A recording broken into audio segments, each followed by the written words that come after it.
Hello and welcome to another episode of Butterfly Kisses, a journey of spiritual transformation. I am here today with Michaela Cox, and she is a multi-published author and speaker. And today she is here to talk to us about her newest book out called Now I See. And Now I See is all about her journey, her spiritual journey, her life journey, all about the 38 triple D life. And Michaela, I'm going to have you tell us all about what that means. And it's probably not what they're thinking right now, but I am glad to be here and I'm glad to visit you. I promise everyone who's listening out there, it has nothing to do with the garment size.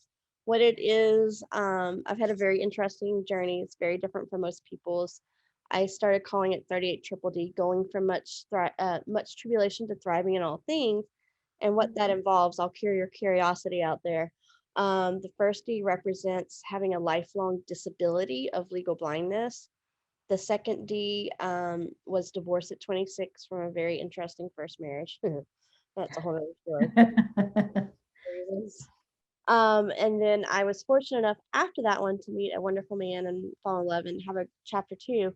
But then unfortunately in 2017, he passed away. So at the age of 38 in 2017, at the time, that's obviously been almost 4.5 years ago. So I aged, as we all do. I wish I could say a certain ages, but that's not what happened. He passed away April of 2017, and I was 38 at the time, and we had 2 children. So not only in one fell swoop did I become a widow, a solo mom who was in fact still disabled. So 38 triple D, disability, divorce, and death of a spouse.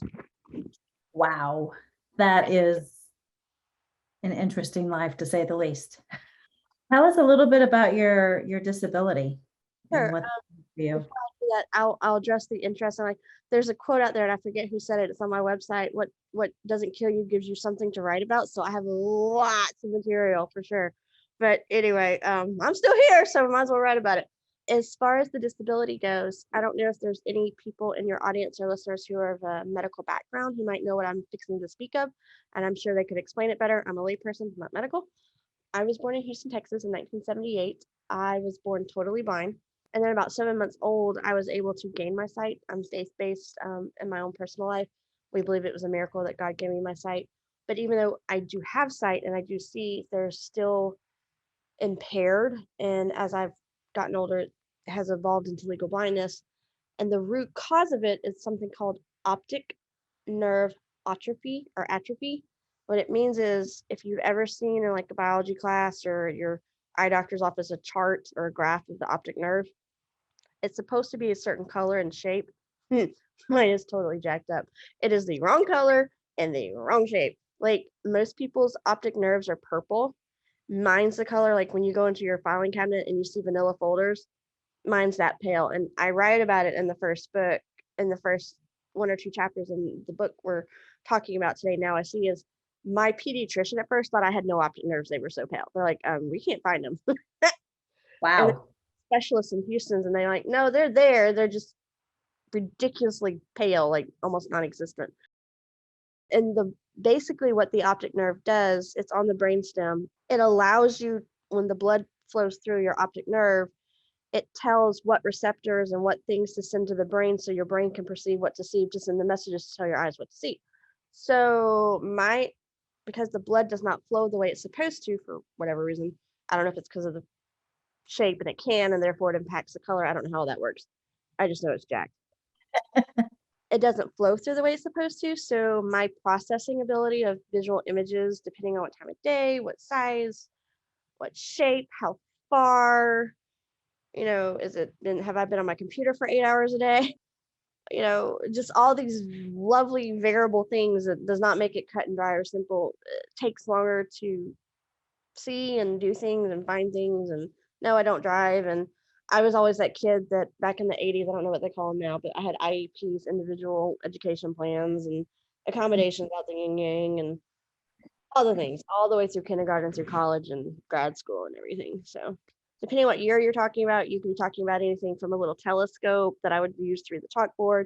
I was always on the front row. In high school, the ACT that a lot of us take in America, I don't know if you have international listeners, mainly in the South do ACT, unless you're going away, then you'll do the SAT. But in any case, I took the ACT to get into university or college. And instead of taking the 4 hours it takes, I was allowed 10 to 12 hours to take it. Wow. It literally took me all week to take the ACT. I took it twice. I said, screw that. I'm done. It was exhausting. I'm not doing this again. I got into the college I needed to get into to do my major. I'm good. Bye. And then in college, instead of doing everything on audio, which is what I pretty much have done since 5th grade for like textbooks and whatnot, the people that are responsible for the different people that in places where they record books to stay on top of things, the professors wanted the latest editions like 2 years ago. So they couldn't keep up fast enough. So I said, I don't have time to figure out if page 60 is 75 or like, I'm not dealing with all that. So I just had I had readers and scribes in college and whatnot. Anyway, all the various different possible things, technology, bigger computers, like I couldn't use laptops for the longest time because they weren't advanced enough to be where I could read them. Now, is this a hereditary? No, I'm the only one in the family and my kids don't have it. So nope, I'm a fluke. Wow. No, that just makes you special. Yeah, but it was still a medical fluke nonetheless. The medical profession for the longest time were scratching their heads like, yeah, I don't know what to tell you. Okay. Don't know what happened. Don't know why she's supposed to be seeing, but she's seeing and I don't know why. That's like a miracle on its own. Yeah, it was. So science goes so far and then comes God. So anyway. Do you think there's a purpose in your life for your blindness? I have my own theories. I mean, I can't speak for God, being faith-based and everything, but for my own, what I've seen in my almost 43 years of life, I feel like it's taught me a lot. I think it's helped a lot of people, maybe witnessed or ministered to people, seeing what I went through. I've learned a lot through that, just 1D in of itself. And I think in having to live through a disability from the moment you take a breath, like I'll never have a day or take a breath where I don't see through normal eyes. Mine are always, I don't know what that is. Like, it's not like I had a life and then something horrific happened and I lost vision. No, I've always been this way and I always will be. It's uncorrectable. I mean, medicine right now, we don't have optic nerve transplants. And quite honestly, if they did, I don't know if I'm okay with someone going to screw with my brain stem. That's a whole different ballgame from taking a gallbladder out. Okay. Like, Yeah. good. I've been doing this for almost 43 years. I think I'll stay put. It taught me a lot early in life. And I think having those lessons and those truths and those wisdoms, while I needed them for the disability, it also helped me for the other tribulations that would come along in adult life. Because tribulation, I'm not negating or minimizing what anyone goes through, but it's the same type of aspect of life. No matter what type it is, it's still hard and it's still difficult and you still have to find a way through it, no matter what type or source of tribulation that it is. And if you choose in life to be an overcomer, it's the same skill set in overcoming something, no matter what you're overcoming. So the same things that help me get through life with a disability help me get through a divorce, and is helping me deal with not having my husband and being a widow for the last almost 4.5 years and raising 2 kids on my own and being disabled and all the things. Wow. Yeah, no, that makes perfect sense. I completely understand where you're coming from. I mean, I don't have a disability in that aspect, a physical disability, but I know what it's like to, one, be divorced, and two, also lose a spouse. So Sometimes grief can feel debilitating, though, I think, depending on where you're at in the journey. yes, they can both be. All kind. And life throws so many different things at you sometimes that you can be powerless over at the same time, but also not feeling like a victim is very important, I think, in how you overcome certain things. I've kind of come up with a process that has, I didn't come up with it overnight. It's been over years and years and years, and I've been able to formulate what that looks like if someone wanted step by step. Not that there really is a manual, because believe me, dear God, there's no manual for this crap. Good luck, find it, let me know, please, dear God, send it away. I need it now. I've been needing it, okay? But, and be that as that may, my whole life and the way I was raised is because no one really knew what this was, optic nerve atrophy. No one really knew how it was going to impact me. And like, supposedly there's a whole bunch of other crap that's supposed to come with it. I don't know what it is because I don't have it. And so they never knew really what I was going to be able to do in life. And they told my mom and dad all this scary crap, like, oh my God, she's not going to be able to do this, blah, blah, blah, blah, blah, whatever. So my parents took the attitude of, well, we'll give it to God. We'll see what she can do and we'll see where it goes. and we'll teach her never to quit, never to give up, and never stop. So I've always been really tenacious, really strong-willed, probably stubborn. Depending on here, on the other side of that, very self-driven, very determined, and persistent and persevered. And I never let it stop me. I mean, there's sure something like I will never be able to drive, and that's a good thing for the rest of you people, promise.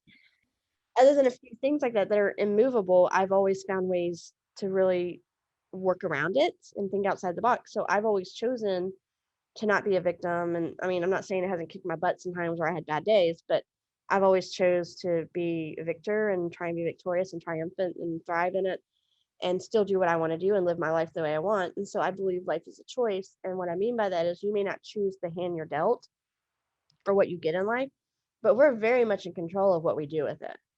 Mm-hmm. It can either be defined by it or, now that's not to say it won't impact us, like a death of a spouse or a disability, but that doesn't have to be what defines me. I can choose to define it for myself. Very true. And so I've always, the more adult version of this is, you know what? The world can hold my beer and sit back and watch me because I'll be danged if you're going to tell me no. I mean, I was never supposed to make better than C's in school, supposedly. And, back in the 80s in Texas, which is where I was originally from and where I lived for the first whole decade of my life, there's been different pendulum swings and shifts of thought in the education field of how to deal with special needs or disability. And at the time, they wanted me to be excluded. My mom fought like crap to not let that happen. So I was included. I was not excluded. So I was with regular classes, but I just had accommodations. And so I've just always had to do what I had to do and pretty much not take no for an answer. And Mhm. I mean, who would have thought someone who was born blind, visually impaired her whole entire life, legally blind, would have gotten through high school with a pretty decent GPA, probably not, it'd never be a 4.0, but it was like a 3.1296 or something, I forget. And then college, I did, I can't do one thing. I had a BA in sociology with a double minor in English and history. I didn't have as good of a GPA as I wanted, but it was a 2.896. And then I did grad school in New Hampshire and I graduated with honors, which I will brag about that one because that should have never happened. But it did. I have my master's in political science and a grad certificate in ancient classical history. I had a 3.8050 or some crap like that. And I've written 8 books and I'm still writing. I love it. Congratulations. That's But awesome. all that because I chose to not let it define me. I'm not bringing up all those things to brag on myself, except maybe the honors part. Sorry, it really did. It was like the first time I ever did it, but I worked my butt off for that. I did because my husband was in grad school too at the time, the one that passed away, and he was in the military, and we had 2 kids by the end of my grad school. So, and we were living 26 hours away from friends and family, so we had a lot on our plates, and I still did it. But I say all that is to say that the only reason those things happen is because I made a choice to say, screw that. I'm going to do what I want, and I'm going to do what I want to do and try and overcome this and not let it stand in my way. Those things would have not happened without that kind of choice and mindset. How do you think you got that choice and mindset? I mean, what do you attribute that choice and mindset to? Well, I believe it was my faith, and I believe it was the way I was raised with parents that taught me you do your best, you don't give up, you don't stop, and you don't quit, and you keep going. You see where it takes you. When you say your faith, what do you mean by that? I've been what people would call it evangelical. I don't really think of it that way, but it is. It's I was raised Southern Baptist, and I've been a believer in Jesus Christ and a believer in the faith of Christianity pretty much more of my life than not. Like I chose at like 5 or 5.5 to profess my faith, and I don't really remember my life before that because I was like younger than 5. And it's pretty much seen me through everything. So that if someone would say, what was your toolbox? Well, obviously it would be my faith, would be the first and foremost for me, from my perspective. I know it's not for everyone, but for me it is. And then knowing that I have a choice in this. I mean, I've chosen these crappy things in my life, but I can choose what to do with it. I can choose to be the victor or the victim. I can choose to sit around and do nothing or make something of it or do what I can. And then that plays right into mindset because it's our mindset. And there's a reason why in our society that there's the expression mind over matter. When you put your mind to something, you can do anything you want. Mm-hmm. It's not always easy. Sometimes I think mindset's the hardest thing is because we don't always have control on what floats into our heads and our feeling and our thoughts, and we have a right to those. That's part of our humanness and our humanity, and that's part of the human experience and how we process things. And you have to process things if you want to get past whatever's in your way, such as like grief, for sure.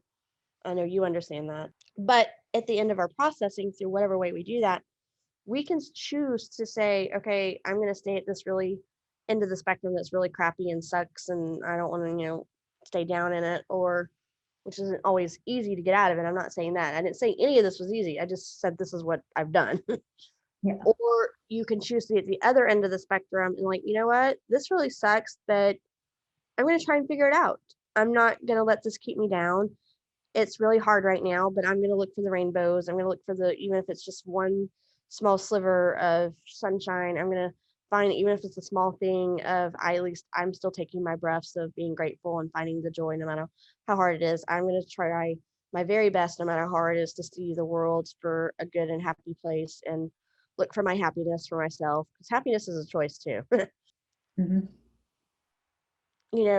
Where can I find these things, and what is going to make me happy? What is going to why am I still here? Especially after losing someone.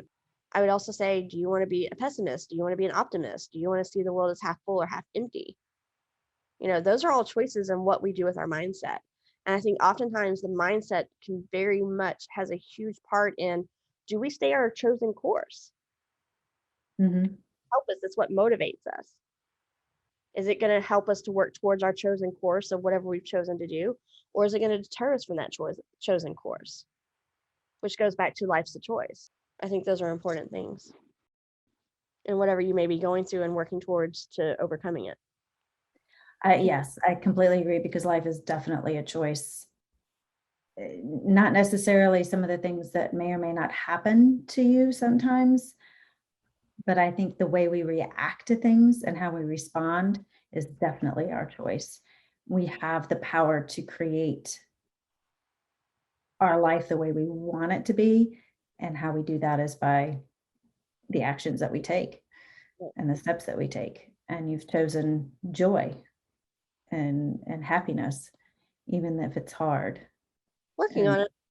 And still getting up and still moving forward. Is how do you teach that to your children? My children they were very young when my husband passed away. My daughter was 6 and my son was 3 at the time in 2017, and they were fixing up birthdays that year because they're August babies. So their 7th and 4th birthday was coming up. Right now they just turned 11 and 8, so they're not as young as they used to be, but they're still both in school. Like my daughter just started middle school. God help me. Oh my gosh, what am I in for the next 3 years? Remember, choose joy. Right? But take it as it comes. And then my son is in 2nd grade, so they are older now. But I didn't quit when John died. I wanted to. I wanted to crawl in the freaking casket with them. But I had 2 babies that they just lost their dad, and didn't really matter what I was going through. I mean, it does. That's not what I'm saying. But when you're a parent, Yeah. that's not the priority. It needs to be your priority in your own time. But I got crap to do, man. I mean, I should have got. I joke. I don't know if I put it in the book or not, but I joked about the morning after I found out John was gone. I really should have gotten an Oscar award for that freaking performance I did in my life. We were living in New Hampshire at the time, on East Coast time. It was 9 o'clock at night on the 4th when I found out John was gone, and then I finally crashed about 2:30 that morning, and I had to be up at 6 to get my daughter ready for school and do breakfast and get her on the bus. And she didn't know yet because I was still wrapping my head around it. So I did the normal routine, like nothing had changed. They thought daddy was at work already, which, because with military life, that wasn't uncommon. Sometimes he was up before we were, and sometimes he didn't get home until late. So they didn't bat an eye at it. Like, it wasn't weird for them. Like, why is dad gone so early? That was sometimes what happened, depending on what was going on in the state and what his unit needed and what they were trying to do. So for me to say daddy's already at work wasn't a thing, you know what I mean? Mhm. So they took it and bought it until I could figure out what the crap am I going to tell my daughter. And yeah, I woke up with 4 hours of sleep from the day of hell of my life at the time. and did my normal. Sometimes we just have to keep putting one foot in front of the other. And I totally get that. When my husband passed, it was just like, I didn't know exactly what to do. So Until you do it. yeah, then you just do it. And I was really fortunate to have family around me to help put me in the right direction, help get me home and all of that good stuff. Up that summer because northern school schedules are very different from southern school schedules. So she had like almost another whole 2 months. No, she did, because she got out June 13th that year, I think. So she had a whole 2 months and a couple days left of school in her school year in New Hampshire. So I decided it would be better to move back to Louisiana where my parents were for my kids' sake.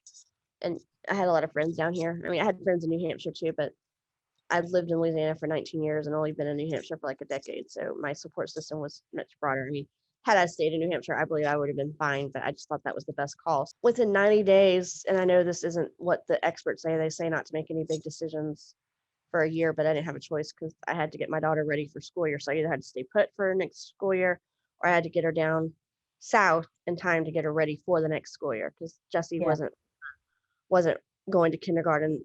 He had one more year at home at the time. So we moved cross country on June 26th of 2017, less than 90 days after my husband passing. So I was very busy for those first 90 days. Wow. Yeah. And the military, because he was career military, we had a lot of stuff to do. So that kept me busy. So it was quite the ride. It's one that we're not expecting either. And it's No. like, how do you get through this? But somehow or another you do. What has this life journey experience taught you? I mean, as a wife and a mother and a woman. Yeah. And a And child of a widow. Let's throw all the W's in there. God. Yeah.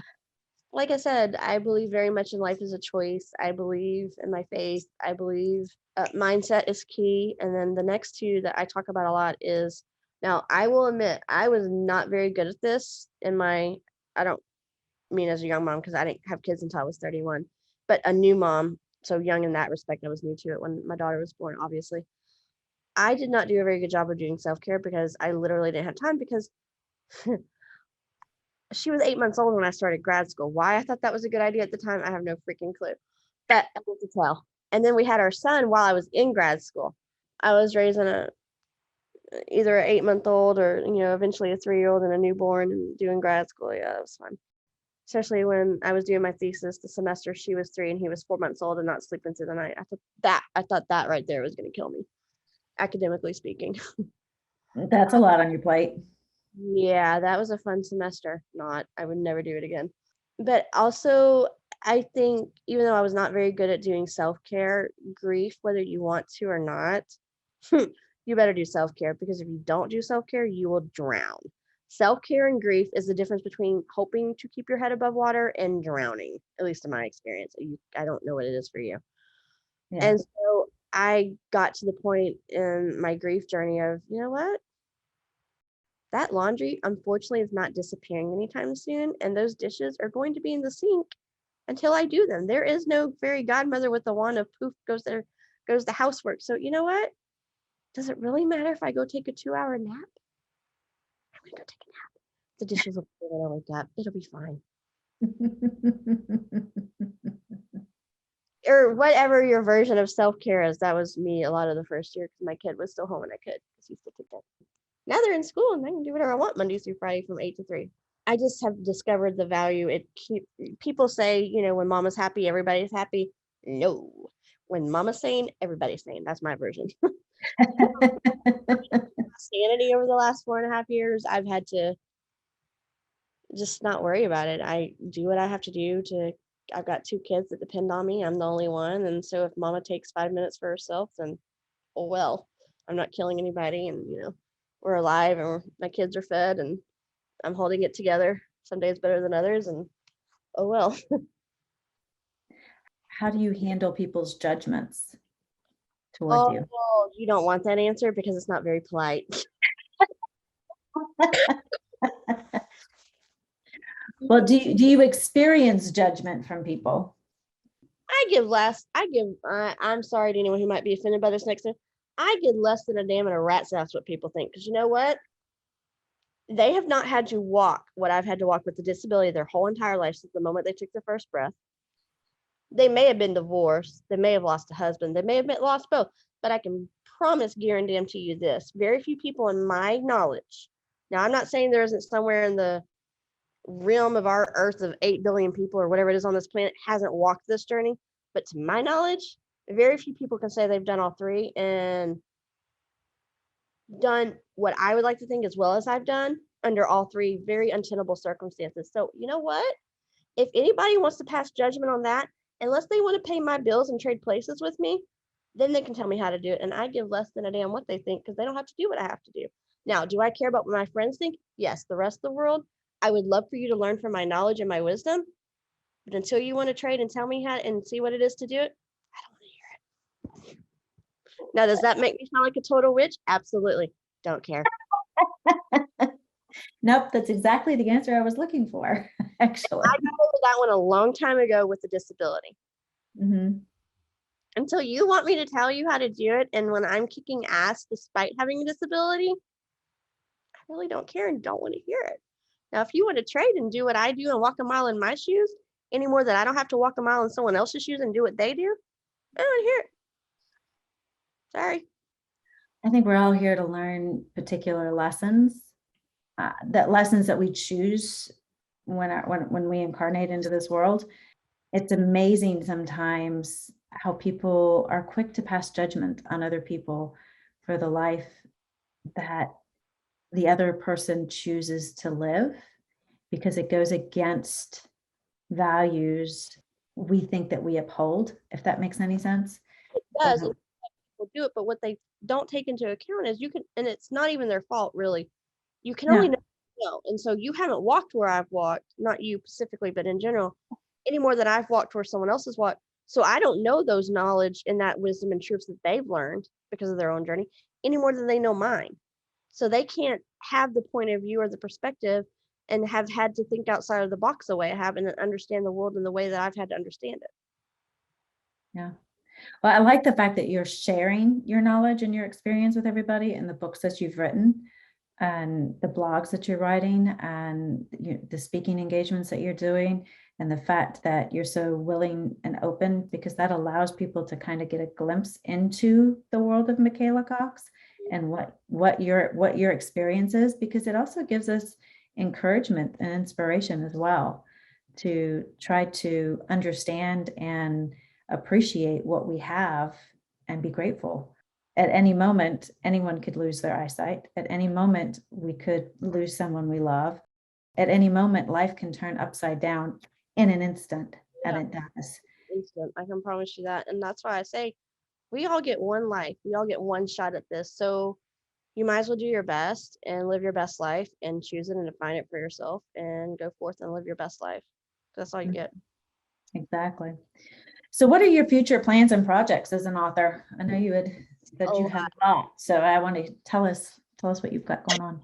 Excuse me. I have 4 projects hopefully coming out this fall, 2 books in my motherhood series, continuing my journey as a mom, and then what I do companion extra material for them. And then in the fall, starting in 2022, I'll be adding to my series on faith, and I'll be doing the second book in the Now I See series, and I'll be doing another political book in the fall, and I'll be adding to the Before the Clock Strike Midnight series. So it's a lot of things this year between now and end of 2020. And more podcasting and hopefully speaking. And I'd really, if I'm being really ambitious and honest, I'd like to get a TEDx talk. So I'm working on that too. That's awesome. I think you'll do well at TEDx. I'm always doing everything. So where can people find you? Where can they find Now I See as well? Website is called myheartfeltmeditations.com. And then all my books are on Amazon. So under Michaela Cox? Michaela S. Cox is my author name, yes. Michaela S. Cox. I'll have links to the Amazon, your Amazon author page and your website as well on the notes section here. Is there anything else you'd like to tell our listeners about your journey? And other than something that's funny, the reason why I'm so brash sometimes in my opinions, I would like to I know, I don't know if the audience will be able to see me, but I have red hair and I'm kind of fiery and feisty and, sassy. And I attribute that to that. And I was born in November, so I'm a Scorpio and I'm a Texas Southern girl. So I've tried to live up to all of those reputations. So hence, Yes. I was going to say you're either a Taurus or a Scorpio. So those were the Yeah. two that I was going to, it's like she's either a Taurus or a Scorpio, one or the other, I can tell. Yeah. But I love it. Well, one question I ask all my guests, and I've got to ask you this as well. If you had the opportunity to speak with anybody, dead or alive, on a park bench for an hour, who would it be and what would you talk about? okay, I love history and politics and I love to read. And that's like a wide range because I have several from certain categories. So you have a specific category you're referring to, or is it just wide open? Wide open. One person though, for an Okay. hour. And what would you talk about and why? Currently, probably Alexander Hamilton. I'm a major obsession with. I have literally been watching Hamilton pretty much weekly since it got streamed on Disney Plus last. Yeah, top picks is Alexander Hamilton.